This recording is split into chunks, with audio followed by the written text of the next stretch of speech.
Здравейте, скъпи приятели! Вече се намираме в Китай и днескашното видео искам да ви споделя за моето проучване за зарядните станции. Тъй като, както знаете, взех си електричка и сега ми предстои да си поставяме зарядна станция и съм ви подготвил малко информация от многоседмичното ми проучване за това да намеря най-подходяща зарядна станция. Като тук няма да си говорим за марки, няма да си говорим за... Като цяло ще си говорим само за характеристики. Идеята ми е да ви покажа спрямо вашите нужди как да намерите най-добрата зарядна станция, като разбира се, аз не съм техническо лице, не съм инсталатор, не съм електротехник, аз съм потребител, който търсеше най-доброто решение за себе си. Така че по-скоро тук ще си говорим за това как да намерим най-подходяща станция спрямо нашата нужда, спрямо нашите условия, какъв ни е тока, къде ще държиме колата и така нататък. В момента се намирам в Нанкин, нали, не знам както се произнася на български града, Нанджин.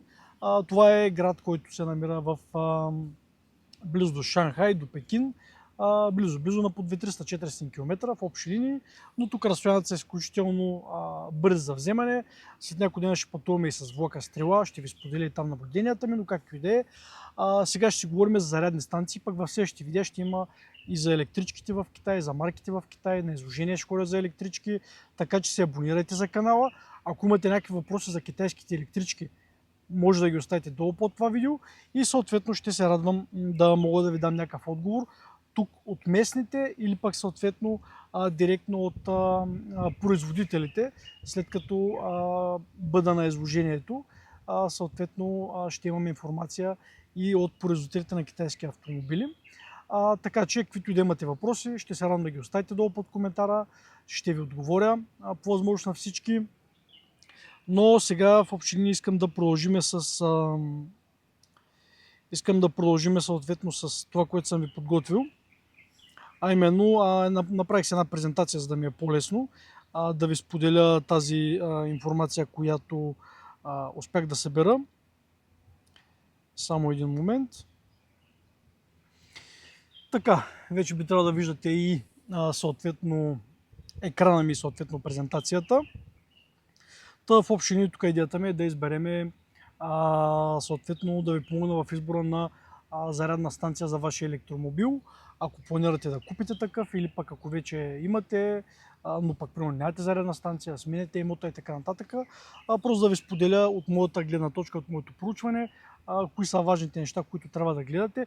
Като имате в предвид, долу под това видео съм ви оставил един линк към един калкулатор в моя Google Drive, който може да си го изтеглите и съответно да си въведете параметрите, които ще видите след малко и съответно спрямо тия параметри да ви препоръча подходяща за вашата къща, апартамент, гараж и така нататък зарядна станция. В общи линии почваме. Както казахме, това е как да изберем зарядна станция за нашият дом. И в общи линии това, което е най-важно, както и в предните видеа ви споделих, най-важните въпроси, които трябва да се зададете е, което аз се задавам и спрямо това стигнах до заключение, че трябва да купя електрически автомобил, е колко карате. Ако карате малко, ако карате 500 км на месец, първо не е рентабилно да имате електрически автомобил, още повече да се занимавате и да го зареждате зарядна станция. По-добре, ако пък ви много кеф, вземете си го и ще го зареждате на ако е Тесла, примерно на Тесла на станциите, зареждате го на платените станции, то просто при тия километри няма значение дали карате ДВГ или електрическа, като просто при електрическата кола ще плащате по-голяма сума пари за самият автомобил, но въпреки че цените вече се изравняват в общини, това, което наблюдавам аз. Така че първият въпрос е това. Втория въпрос е спрямо автомобила, който сте избрали или който вече сте взели, или който планирате да купите, каква е батерията на вашия автомобил. Спрямо вашата батерия ще калкулираме каква зарядна станция ще ви трябва. И разбира се, най-важният въпрос, какъв ток имате вкъщи. Примерно, аз съм вкъщи, имам трифазен ток, 15 кВт партида. Спрямо това ще избереме за мен какво ми е подходяща станция. Ако сте в гараж и имате монофазен ток, примерно май бяха 6-7 кВт гаражните партиди, ако изобщо имате партида в гаража, а пък примерно ако трябва да си пуснете партида в гаража или да си увеличите вашата партида, ако карате повече, трябва да зареждате, то тогава вие трябва да платите на енергото такса. Ако не се лъжа, за 15 кВт партида беше около 1500-2000 лева, но с еврото може да се актуализиране. Просто потърсете в вашето ERP или се обадете и попитайте колко струва вашата партида да се повиши, или пък ако нямате, си пуснете отделен електромер и партида и трасе до съответно вашият гараж. Примерно аз дори съм в къща, но трасето ми е около 30 метра. Тоест кабел от електромера ми е 30 метра до място, където ще зареждам моят електромобил. Това са трите най-важни въпроса, които трябва да си отговорите. И сега да минаваме към другия, първия въпрос. Реално, колко километра караме на ден?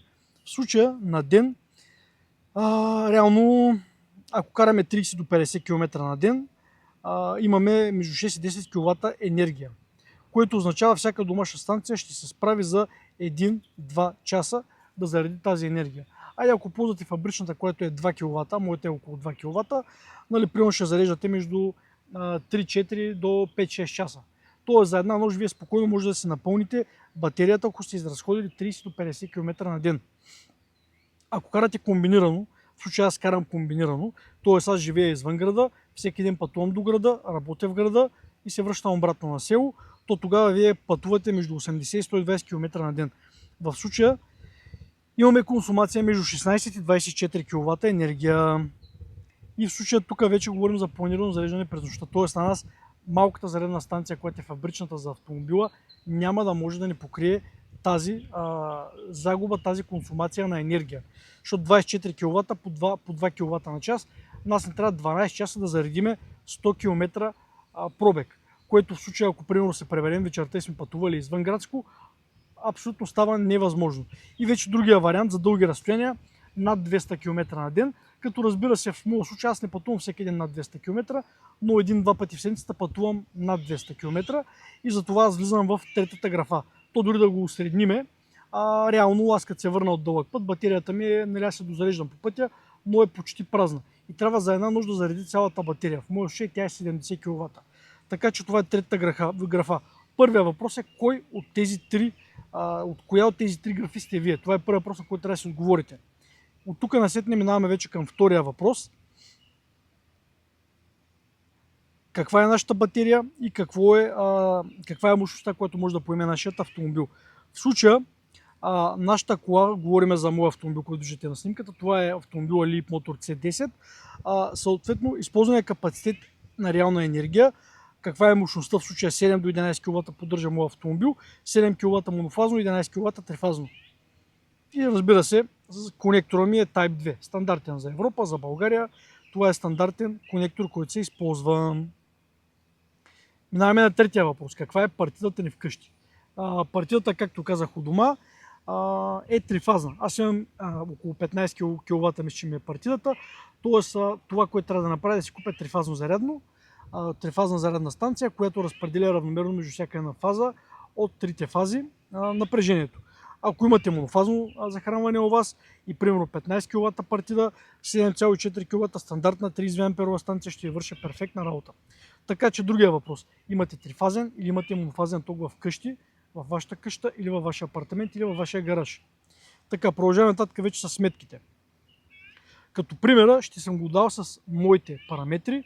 Моя автомобил, т.е. с 70 кВт батерия, съответно цялата ми батерия е 420 км, може да направим. Съответно зареждането ми, което носи колата е между 6 и 11 кВт. Средният разход, който е фабричен, е 19,7, въпреки че аз го свалих доста. И тук означава, че времето за зареждане от дома от 0 до 100 при 11 кВт ми е 7 до 10 часа. Тоест от 7 до 11 кВт ми е от 7 до 10 часа. Тоест на мене ми трябва при нощната тарифа, която е в момента мисля, че 7 часа, това означава, че мене ми трябва максималния потенциал от 11 кВт станция. Значи ние тук вече отговорихме за моите нужди. При положение, че често пътувам, батерията ще ми бъде почти празна и се прибирам вечер, тази батерия трябва да я напълня за една нощ. Това са моите нужди. Ако вие пътувате веднъж месечно или веднъж в годината или 2-3 пъти в годината, вашите нужди са различни и вие може да вземете 7 кВт зарядно или дори 3,6 кВт ще ви върши работа. Но като си видите данните в табличката, която е долу под това видео, или последствие като продължим с слайдовете, ще добиете и вие представа как да го сметнете. Така, повтаряме, А, 70 кВт ми е батерията, 420 км ми изминава автомобила, едно пълно зареждане при 19,7 кВт разход на енергия, за да запълня цялата батерия ми трябват между 7 и 10 часа. И ето тук има сега един пример. Обикновено зарядно в контакт, това, което идва автомобила с него, то е 2,3 кВт, въпреки че моята кола зарежда между 1,8 и 1,9 кВт, на 2 не съм я виждал. Виждаме, че трябва да я напълня цялата за над 30 часа. Като я пусна, ми излиза 34-35 часа, ако съм е бил много изпразнил батерията. Монофазно 3,7 кВт, нали, малко над стандартното зарядно. Тук отиваме на 19 часа за пълно зареждане. Монофазно 7,4 кВт, което е подходящо. Ако имате вкъщи монофазен ток, 15 кВт партида, това е вашето решение. За 9,5 часа пълни цялата батерия. И разбира се, трифазно 11 кВт, което би било редно да бъде мой избор. 11 кВт за 6,5 часа. Нощта ми тарифа, лятото мисля, че е от 23 часа до 6 сутринта, което означава, че имам 7 часа, влизам в тях да напълня цялата батерия, ако е била на 0, което разбира се няма как да стане. Съответно, това е, нали, нещо, което ще ми трябва на мен, за да постигна най-добри резултати.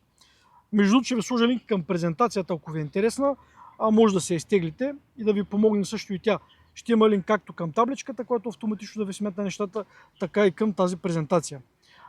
И ето тук сега имаме малко сметки, които съм си подготвил.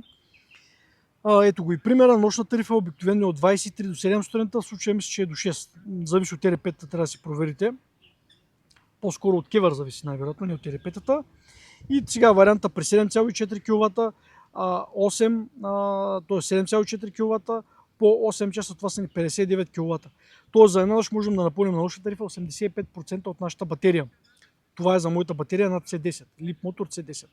При 11 кВт по 8 часа са 88 кВт.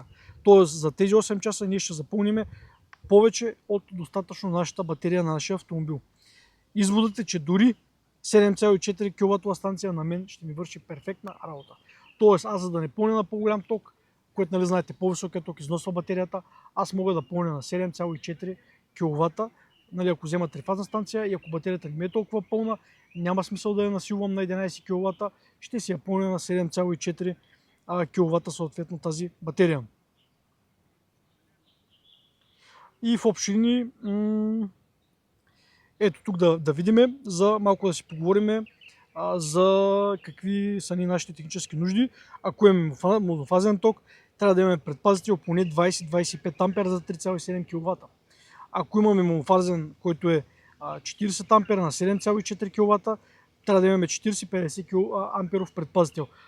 Пак казвам, консултирайте се с електротехник, с фирма инсталатор, която е специализирана в електроинсталации или в електромобили и съответно зарядни станции за електромобили, тъй като това е най-доброто нещо, което може да направите. Аз съм един рандъм човек от YouTube, който споделя своя опит с хората, които го следват и имат интерес към това, което ви показвам. Така че, пак казвам, не съм електротехник. Това е информация, която съм събрал в седмиците преди да си купя автомобила и просто ви я споделям. Моят вариант е трифазен и както виждаме, тук минаваме на трифазен 11 кВт, който е моят вариант съответно, понеже някои имат и 22 кВт зарядни станции. При трифазен 16 амперов на 11 кВт означава, че ни трябва предпазител от 3 по 16 ампера за тази наша 11 кВт станция. И сега да видим какъв хардуер ни трябва. Трябва да имаме load balancing, което означава, че някои станции имат измервателен уред, който се слага на основния кабел на електромера, на захранването, и станцията комуникира с него и станцията разбира, примерно, ако в дома ми имам партида 15 кВт, зареждам колата на 11, ми остават само 4 кВт. Съответно, ако пусна бойлера, който ми е 2 кВт, пусна фурната и котлона, вече съм на 6 кВт.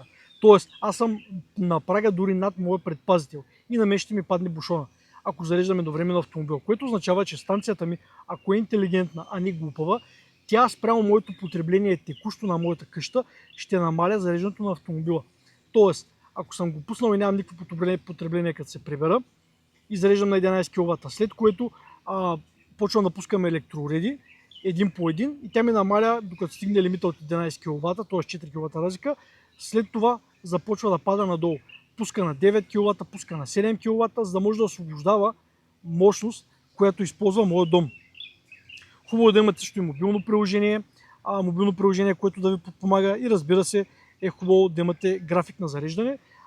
Ако го няма станцията, автомобилите повечето го имат, моят автомобил го има. Аз съм го настроил да зарежда от 23 вечерта до 6 сутринта.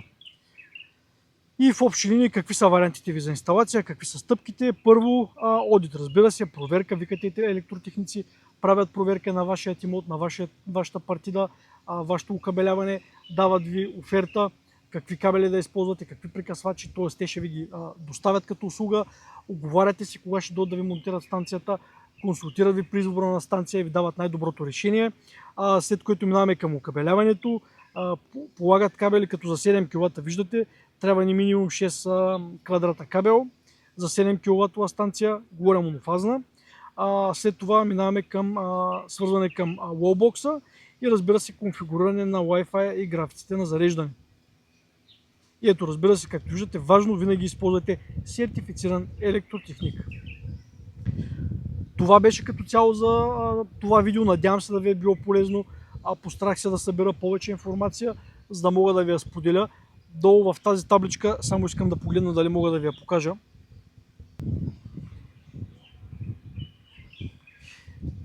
Ето, показваме сега и табличката, да видите, значи в случая въвел съм какъв е моят автомобил, т.е. Sleep Motor C10, вие си го променяте, примерно Tesla модел Y.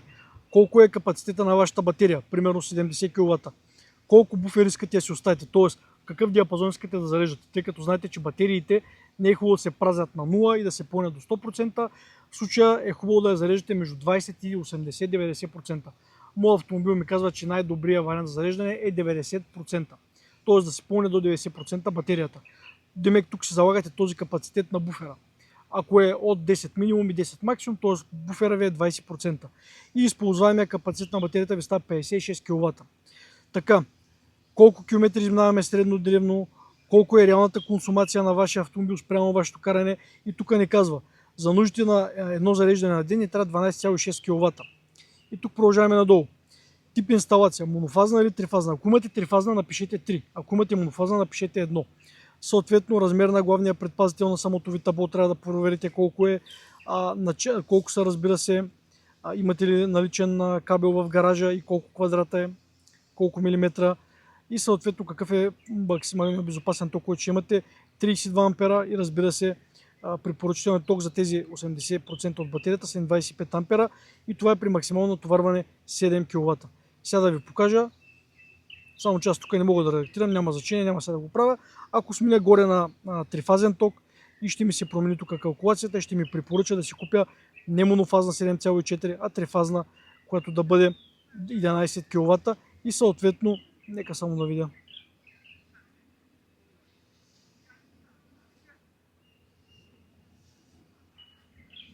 Ще не виждам опция да го редактирам, няма значение. И тук съм ви добавил и два слайда с малко, така да кажем, справочник и обяснение, като в случаето можем да видим. При 4 квадрата на 25 ампера на една фаза и на 3 фази. Тоест, при 4 мм може да понесеме до 7,4 до 17,25 кВт часа, като имате в предвид, че тук зависи и разстоянието. Тоест, ако не е много надалеч станцията, както при мен 30-35 метра, това означава, че трябва да вземем по-големия кабел, който няма да е 4 мм, а е може би 6 квадрата, нали, 6 мм. И в общи линии тук, нали, имаме някакви варианти. Ето, за автомобили примерни съм ви дал с примерна средна консумация, която може да си ползвате, ако не я знаете. Dacia Spring, Renault Zoe, съответно батерията, Tesla Model 3, Volkswagen ID, Hyundai Ioniq, така нататък. В общи линии надявам се да ви е била полезна. Тук съм сложил инструкции. Ако имате въпроси, пак ви казвам, коментирайте отдолу, следващите видеа ще са много интересни. Започвам да ви показвам, гледайте и шортовете, последвайте ми във всички други социални мрежи. Долу съм оставил линк и към Facebook, и към TikTok. Последвайте ме там, за да получавате и моите кратки видеа, които ще бъдат изключително интересни, за да може да се запознаете с електрическите автомобили, соларните системи и, разбира се, ако водите живот на ток, както всички така в момента се стремим на там, да ни се улеснява живота, да бъде по-икономичен, по-зелен и по-евтин, това е правилното решение. Та дори от дома всичко е на батерии вече, косачки, прахосмокачки, мопане дори на батерии, всичко от дома е на батерии, така че живота отива в тази посока, автомобилите вече са в тази посока. Ако имате въпроси за Китай, между другото, много пак да намекна, ако имате въпроси за Китай, в момента мога да ви отговоря на всички въпроси, дори планирам да правя лайфове, само че имам часова разлика доста голяма. Ако искате да правя лайфове от Китай и да ви показвам на пътя колите, какви са, що са, да влеза в някой шоурум, примерно на Xiaomi, мога да ви покажа автомобилите, да ги разгледаме на живо.